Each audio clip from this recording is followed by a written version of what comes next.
What's going on YouTube? Raw ended a little while ago. Um Trying to collect my thoughts. There's things I want to talk about, things I don't want to talk about, things I really don't care about. Um so here we go. Yeah, I'm using this YouTube the captures for this one. So if it's a little shaky or you get sick or something like that, ain't my fault. I'm trying to use what YouTube has provided to us. As you see, I'm the champion. Anyway, Big Show and Kane got thrown out of the arena. What's the point of them anymore? Nobody knows. I don't think they know. I think they just come to get their paycheck and that's about it. Um, Jobbing out for no reason. Gosh, I'm gonna be jumping around. I know I'm not gonna stick to the format of the show. I'm trying to get the relevant things out of the way. Um, the Divas division showed us why we need a Divas division. AJ and Paige, like they're great wrestlers. All the girls are good, but they're not putting their all into it like they could. Like I remember Trish and Sable and Lita and all them. They could be sexy as they're trying to do now, but they could actually go hands on, go crazy, beat the crap out of each other. And look, they're doing it now. They're so look oriented that there's no fight. Natty and Naomi's match was the best Divas match I've seen in a while. I'm waiting for Flair's daughter to come up from NXT and Bayley and some other people to start showing them how it should be done. The New Day. What is going on with the New Day? Like, I feel I should be offended by some of that because they're just out there. It's a new day and the choir thing and jumping around and Big East and they're shaking like he don't know what's going on. What? See, I knew the minute when they had him preaching to Rusev, you don't know what America can do. I can tell you this. I knew they were going to be up to the new Chicken George boo-boo stuff. Zippity-doo-dah. Like, I knew it was coming. When are we going to have another Booker T? When are we going to have an African-American champion, like WWE champion, like with this belt? Not the IC, not the US. And no, it's not a racist thing. I could care less. But I'm just saying. It's been a minute. And all of them are jobbing out or mid-carding for WWE.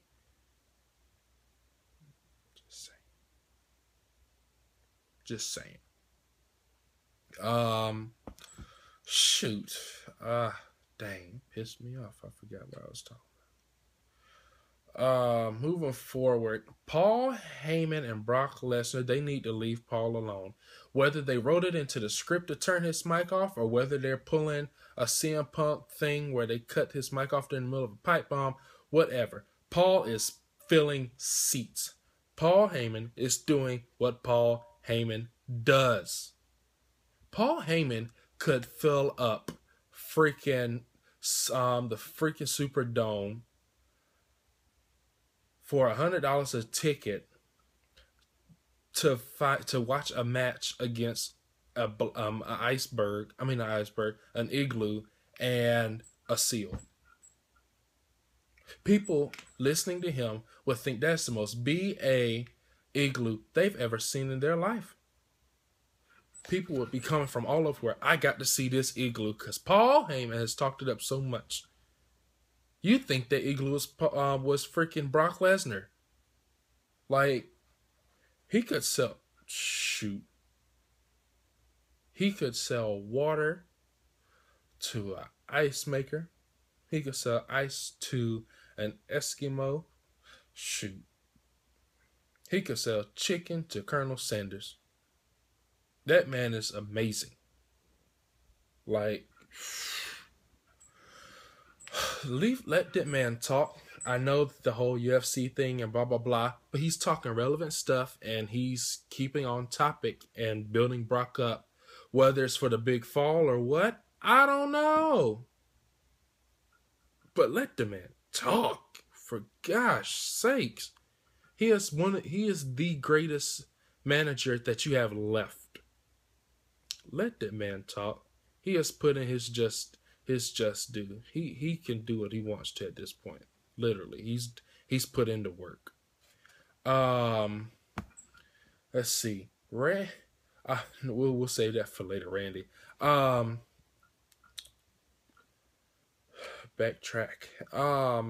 Wiz Khalifa. It was cool having a little mini concert. Somebody told me that they were booing, and my thing is, how can you boo a concert that was included in the price of your ticket? Like, yeah, wasn't a full concert, but technically, you got a concert, and don't, especially if you in them $25 seats where it's all the way up, where they have to send a pelican up to you to sell you cotton candy and stuff like that. You shouldn't be complaining. You paid $25 for a 3-song concert. Shut up. For real. I love that Sandow did the whole rap thing. Sandow is awesome. I am waiting for him to go in on The Miz. When he beats the crap out of The Miz, that'll be a beautiful day. Like, all winter will stop everywhere. The groundhog won't see his shadow. Nick Cannon will have a successful rap CD. Wayne will probably put out a Carter 6 and 7. It's just going to be a beautiful day. It's going to be a beautiful day. But for now, we have to stick with Mizdow. But when he gets in that Andre the Giant Battle Royale, it's on. I'm waiting for that one too. I look forward to that match. But my other thing was, have we run out of content that we had to stick a concert in the middle of the show? Have we really run out? Or is that just a perk for the people of Pittsburgh since he reps black and yellow like Pittsburgh Steelers? Y'all didn't know that. So just saying. My favorite NFL team, by the way. That's neither here nor there. John Cena and Rusev. Cena went ham on Rusev. I'm not a big Super Cena fan. But hey, I'm glad that he got to go in on him.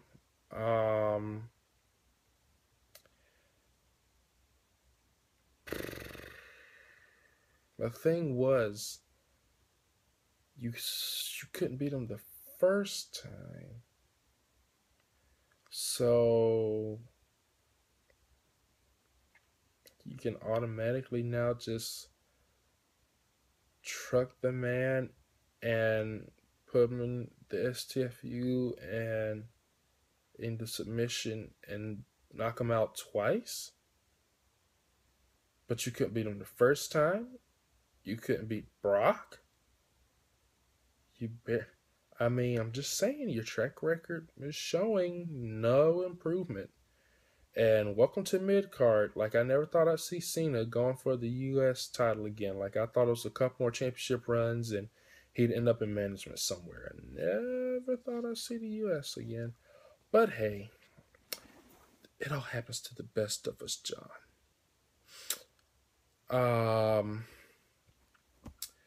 While we're on that note, Daniel Bryan, welcome to the mid-card. The Intercontinental Championship.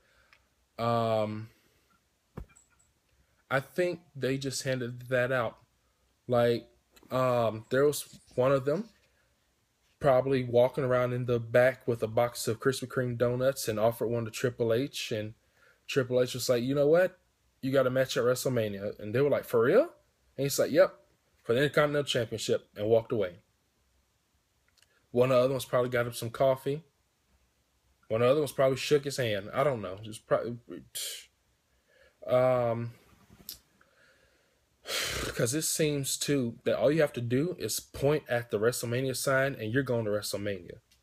Like, I'm going to wait for them to come back to town, and hopefully I'm going to do it while Paul Heyman's talking. I'm just going to bum rush the ring, stand in the middle of the ring, and just point at the WrestleMania sign. And when security drags me, I'm like, whoa. I was under the impression that all I had to do was point at this little piece of plastic sign up here, and I got a match at WrestleMania. Where's my contract? Where's my match? Who do I have to go against? Who is it? Pull somebody out the mid card. Heck, I know the fake Sin Cara is back there somewhere. I know Hunico is back there. By the way, I think Hunico is playing the new Sin Cara, I think, or somebody. Yeah. Drop a tidbit of knowledge if you didn't know that. So I'm just saying, yo, like, whatever. Fast forward to, because I'm going over the time limit. I'm going to make this is too long already. Randy Orton versus Randy Orton and Seth. That was beautiful. Like, we got tired of the brawl in it, Raw ending in a big brawl, or Raw ending with just crap. But to see Randy was in rare form. Randy was ready to go. Anybody in their right mind, my grandma knew that Randy wasn't going to stay with it, wasn't really for the Authority. And she don't even watch wrestling. So I'm sorry to everybody out there that thought he was. Spoiler alert, he didn't. It was beautiful though, but when he threw him over that table, I was like, yo, Seth, there's a difference between selling and overselling. Because you break your neck, we're screwed. Creative is going to be sitting there like, oh, crap. What do we do now? It's going to be another Daniel Bryan thing. We're going to be sitting there spinning our wheels for another year. And then when we finally recover and come back, we're going to have found another way out and go on without you. Right? That's how it's going to end up, bro. So you might want to keep yourself protected. But it was nice. It was a good little closing for the episode.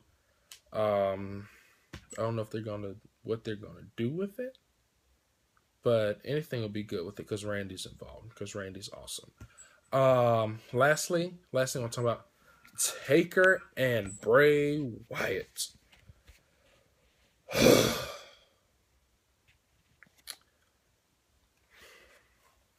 The thing is, I love Taker. Taker's my favorite wrestler of all time. Bray is one of my favorites too. One of my favorite active wrestlers, full-time wrestlers. So for me, if either one wins, I win because I like them both. So win-win. My problem is, just because Taker lost last year, whether it was written in or accident, I could care less. He lost. Okay, a loss is a loss. We mourn, accept it, and move on with it. At least I did. Somewhat. But if you bring him back again to lose, again, why? But I understand, we're putting Bray over as the new face of fear. So if they put him over, they could still put him over without Taker losing. Taker could beat the crap out of this man, and then while Bray's like laid out in the corner, like catching his breath and like crying or whatever, and Taker celebrates, Taker can walk over to him, and Bray kind of like, and then he gets down on one knee and presents the urn to Bray. That's the transition of power. That's the transition of you're the new darkness. Here you go. Heck, he could give him a gold-plated rocking chair for all I care. But I understand too, it won't give much credit, might not give much credibility to Bray's character, so they may have to just let Taker put him over. But I think Taker could put him over without losing. Just like I said, all it is a transition of power. So they can have the whole Rock Cena scenario, except Taker wins instead of like The Rock who lost. And you can give him the whole pep talk, you're the new face of fear now. And then leave, and go home. People are like, but I think he's going to win, so they can do the whole Taker versus Sting match. They've had many years to take care of that and handle their business about that. They failed to deliver. I'm sorry. I'm over it. I could care less about that match now. They just need to move on with their lives and let it go. Let Taker go home, be with Michelle, and the pets and everybody, and just let it go. Like, I understand if you're like, oh, I want this match so bad. It's too late. Really. If they're expecting Bray Wyatt to carry the match at WrestleMania, what the ham sandwich do you think is going to happen with Sting in the ring? Sting barely carried that silent promo with Triple H. How in the heck is he going to carry the Undertaker? That would require them having a very soft match at WrestleMania. So he's not in good condition. So he's in good condition. They're pretty much going to have to do the whole CM Punk thing where we all know he went against Punk because it was an easy, slow-paced match that he could do. So he wouldn't be as impacted. So he could prepare for him and I think it was Triple H next, whoever. Yeah. So that's what this is. If they're gonna bring him back next year for WrestleMania, that's pretty much exactly what they're doing. If they let him win, it's definitely gonna be a soft match, so he can just fluff, go over and be even more prepared for the next year, so he can carry the match or whatever. I know I'm thinking too far ahead or whatever. I'm staying in now. I'll make my predictions and stuff in the week before WrestleMania, couple of days. But yeah, if there's anything I missed, any thoughts you have about Raw tonight, leave a comment down in the comment section below. As always, like, comment, subscribe. I'm ElPhoenix for the new channel name, ElPhoenixRising. Where our motto is, like the Phoenix, we're always rising.